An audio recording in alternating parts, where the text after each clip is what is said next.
Good morning students, class 9 science chapter 2 और previous chapter के कुछ प्रीवियस लेक्चर के बारे में मैं थोड़ा सा आपको ओवरव्यू दूंगा। यहाँ पर हमने इस चैप्टर में काफ़ी चीज़ें पढ़ी थी जहाँ पर हम मैटर के बारे में बात कर रहे थे। मैटर प्योर हो सकते हैं या नहीं हो सकते, तो मैटर के बारे में देखा था, प्योरिटी के बारे में देखा था।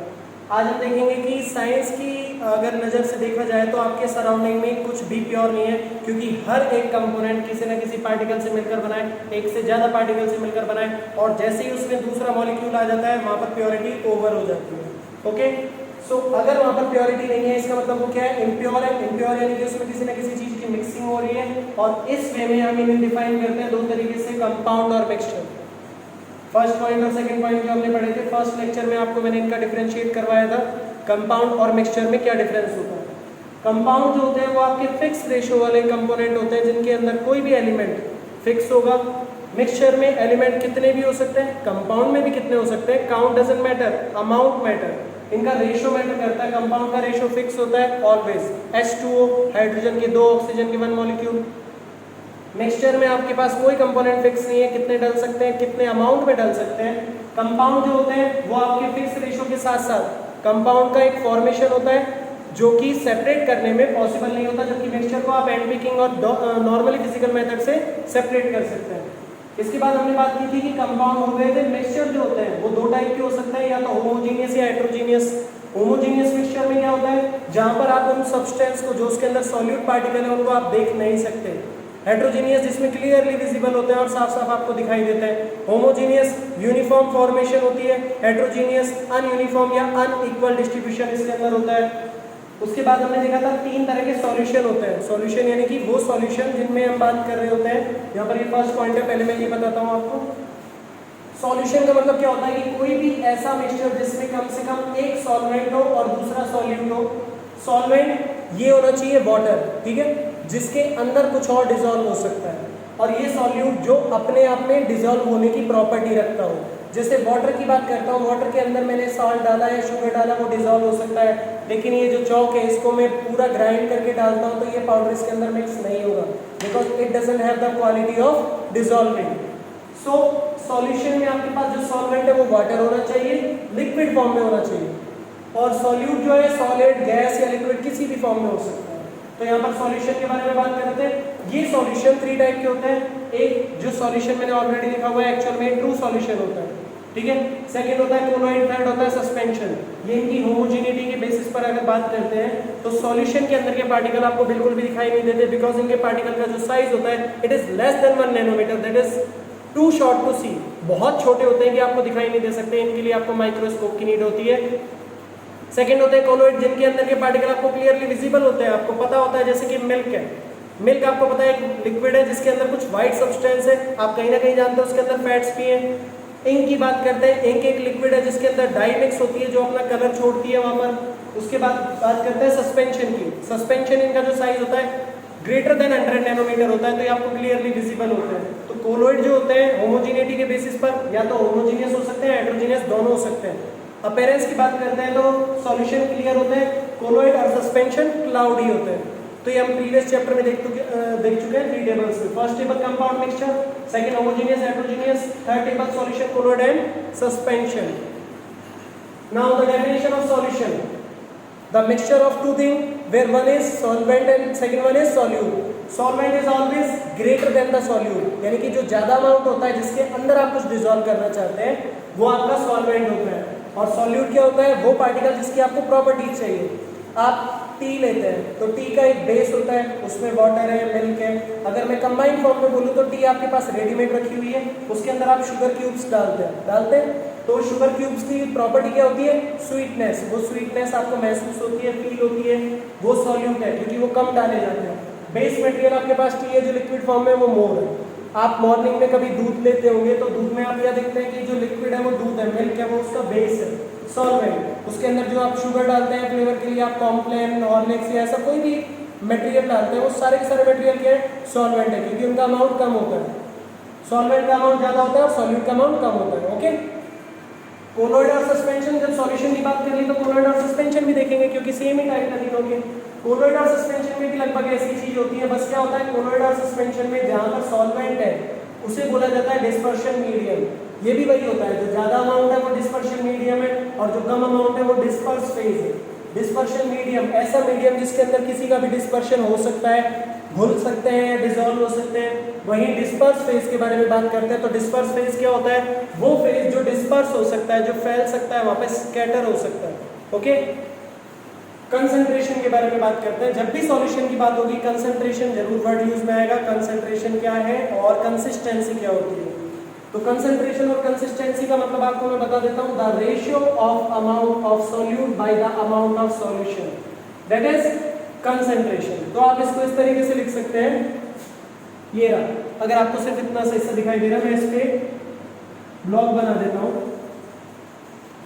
रेशो, रेशो आपने मैथ में पढ़ा है। मैथ में जब भी रेशो पढ़ते हैं तो क्या करते हैं, जिन दो चीजों का रेशो होना होता है, ये स्टेटमेंट फॉर्म में लिखा होता है, तो बाई से पहले वाला मैटर फ्रैक्शन में ऊपर रखा जाता है न्यूमरेटर में, और बाई के बाद वाला जो होता है वो पूरा पार्ट फ्रैक्शन में नीचे डिनोमिनेटर में रखा जाता है। सेम ऐसे ही यहाँ पर रेशो की बात हो रही है, the ratio of amount of solute by the amount of solution. Solute ऊपर, सॉल्यूशन नीचे। और याद रखें, सॉल्यूट और सॉल्वेंट की बात नहीं हो रही, सॉल्यूट और सॉल्यूशन की बात हो रही है। सॉल्यूट, शुगर, साल्ट, जो भी आप डाल रहे हैं, solution the entire solution including that solute. Okay, तो अगर मैं बात करता हूँ कि आपके पास 100 ग्राम सॉल्यूशन है, 100 ग्राम एक वाटर है, उसमें आपने 5 ग्राम साल्ट डाल दिया, तो सॉल्यूट 5 ग्राम हो गया। सॉल्यूशन 100 ग्राम नहीं होगा, 100 प्लस 5 105 ग्राम होगा। Complete solution, the entire solution will be consider here. Okay, तो ये होता है आपका कंसंट्रेशन। कंसंट्रेशन से रिलेटेड मैं आपको कुछ नॉर्मल चीजें बताता हूँ। आप कभी केमिस्ट्री लैब में जाकर एक्सपेरिमेंट परफॉर्म करते हैं तो वहां पर देखते हैं आपके पास HCl रखा होता है, H2SO4 रखा होता है। HCl होता है आपका हाइड्रोक्लोरिक एसिड और H2SO4 होता है सल्फ्यूरिक एसिड। आप जानते हैं सल्फ्यूरिक एसिड और जो HCl होता है, हाइड्रोक्लोरिक एसिड होता है, उनका pH वैल्यू बहुत कम होता है। pH वैल्यू कम होने का मतलब वो बहुत ज्यादा डिस्ट्रक्टिव, आपके लिए हार्मफुल हो सकते हैं, तो फिर भी उनको लैब में रखा जाता है। ऐसा क्यों? आपने कभी भी उन पर ध्यान से देखा हो तो उनकी कंसिस्टेंसी उनके साथ लिखी होती है, जैसे कि HCl 1%। मीन्स क्या है, उस सॉल्यूशन में अगर 100 ग्राम वाटर है तो उसमें 1 ग्राम HCl है। इतने ज्यादा अमाउंट में सिर्फ 1 ग्राम आपने HCl रखा हुआ है, ये कंसिस्टेंसी की आपके पास सॉल्यूशन लैब में रखे हुए मिलते हैं। अब ये 1% क्यों डाला है? 1% इसलिए ताकि आप इसकी रिएक्शन को देख सकें, इसकी प्रॉपर्टीज को देख सकें, और ओनली 1% इसलिए ताकि इन केस कभी गलती से बाय डिफॉल्ट आपके ये स्किन से टच हो जाता है या फिजिकली आपके कांटेक्ट में आ जाता है, तो जब तक ये आपकी बॉडी पर रिएक्ट करेगा उससे पहले आप रेमेडीज लेकर या अपना कोई भी ट्रीटमेंट लेकर उससे क्योर कर सकते हैं, बच सकते हैं। ठीक है, to defend yourself its consistency is very low. तो यहाँ पर बात हो रही है उसी कंसंट्रेशन की। कंसंट्रेशन के वे में मैं आपको एक और बात बताता हूँ कि कंसंट्रेशन को कम या ज्यादा करने के लिए जो वाटर है, जो वाटर होता है वो डिफाइन करता है। अब मैं इसको यहाँ साइड में बताऊंगा तो थोड़ा सा देखना, मैं यहाँ पर कुछ एग्जांपल आपको दे रहा हूँ कंसंट्रेशन के लिए, वाटर और सॉल्ट। ठीक है, वाटर और सॉल्ट के बारे में बात कर रहे हैं। वाटर आपका सॉल्वेंट है, सॉल्ट क्या है आपका? सॉल्यूट है। वाटर मैंने लिया है 100 ग्राम और सॉल्ट मैंने इसमें लिया है 20 ग्राम।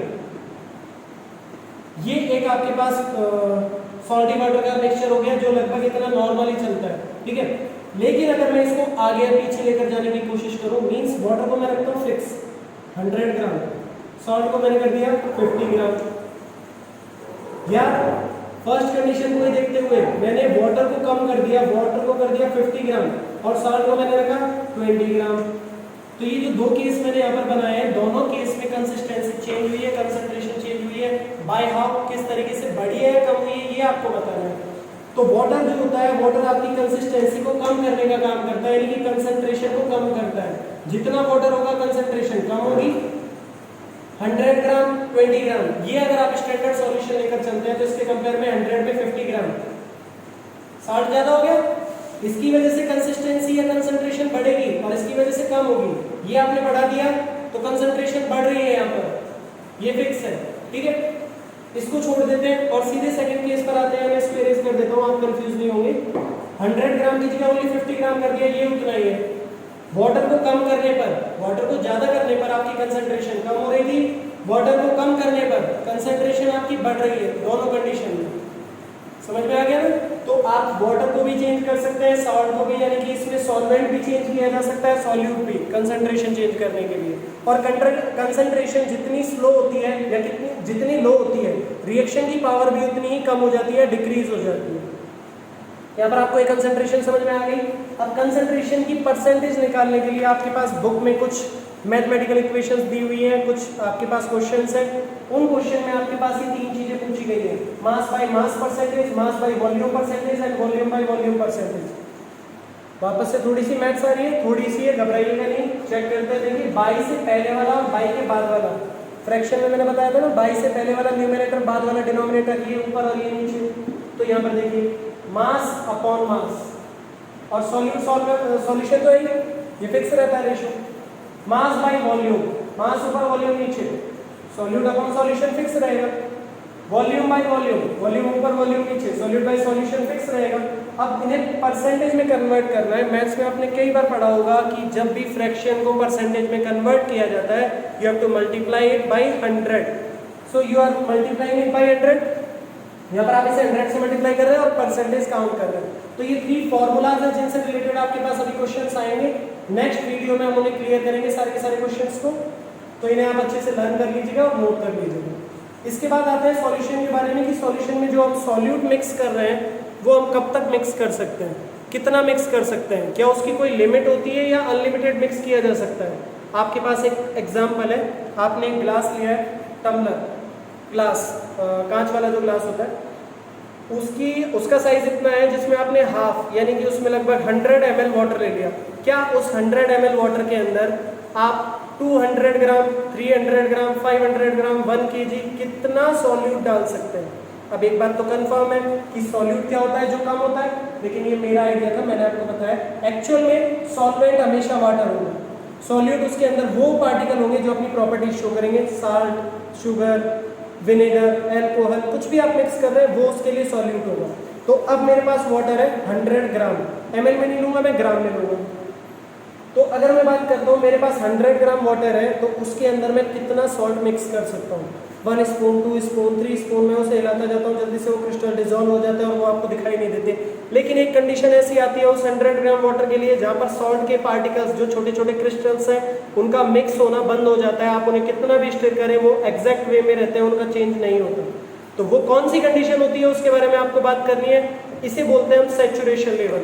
हर एक लिक्विड की अपनी एक एक्सेप्टेंसी होती है कि वो कितना सॉल्यूट को एक्सेप्ट कर सकता है। सॉल्यूट के पार्टिकल पर भी डिपेंड करता है। मीन्स अगर मैं सॉल्ट की बात कर रहा हूँ तो उसकी सॉल्यूशन की जो लेवल है वो अलग होगा, शुगर का सॉल्यूशन का लेवल अलग होगा, कोई और क्रिस्टल लूंगा तो वो अलग होगा।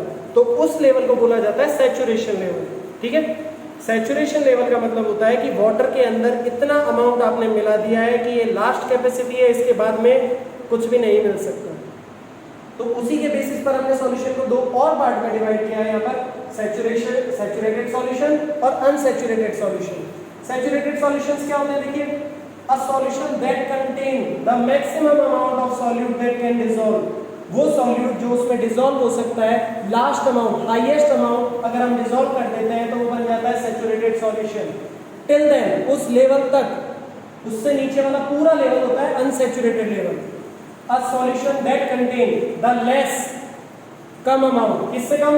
Then the amount of solute that can dissolve, उसमें जो अमाउंट डिसॉल्व हो सकता है, मैक्सिमम अमाउंट। यहाँ पर एक वर्ड मैंने अलग से लिखा है, इसको आप दोबारा इसमें लिखेंगे डेफिनेशन में, maximum. Okay, less than the maximum amount of solute that can dissolve, उसमें जो लास्ट अमाउंट डिसॉल्व हो सकता है उससे कम तक का लेवल। तो मैं आपको इसको एग्जांपल से समझाऊंगा।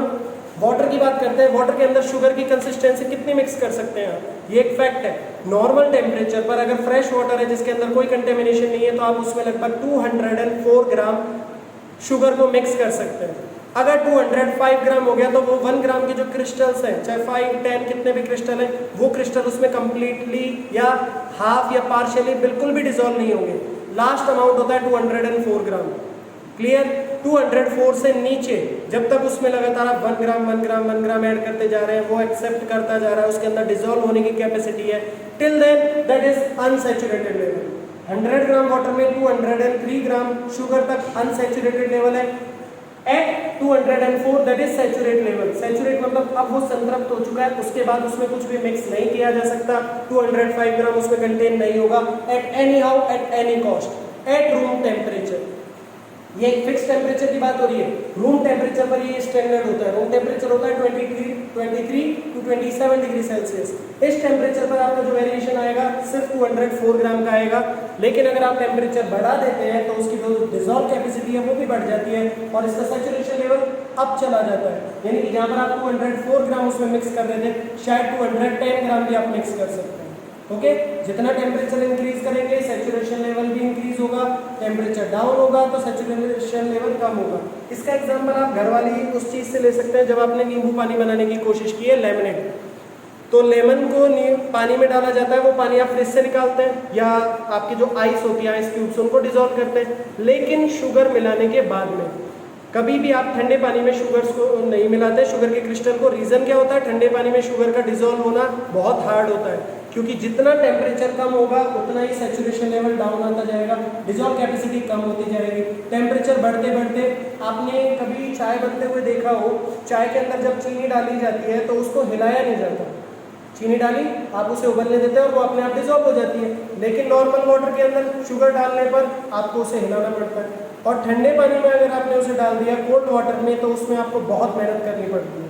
तो मीन्स क्या है? Temperature can increase the saturation level और decrease the saturation level. If the temperature increases the saturation level increases, the temperature down the saturation level will be down.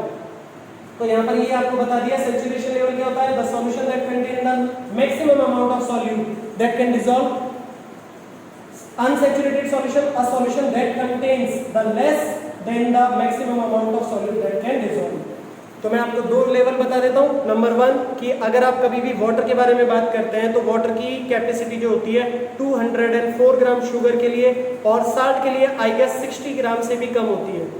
ठीक है, उस लेवल के बाद में आप उसमें साल्ट मिक्स नहीं कर सकते, उस लेवल के बाद आप उसमें शुगर मिक्स नहीं कर सकते। ओके, टेम्परेचर के चेंज होने से बाकी सब चेंज हो सकते हैं। तो स्टूडेंट्स आज के लिए आपका इतना ही है, इसको आप जल्दी से नोट कर लीजिएगा स्क्रीनशॉट लेकर। Thank you.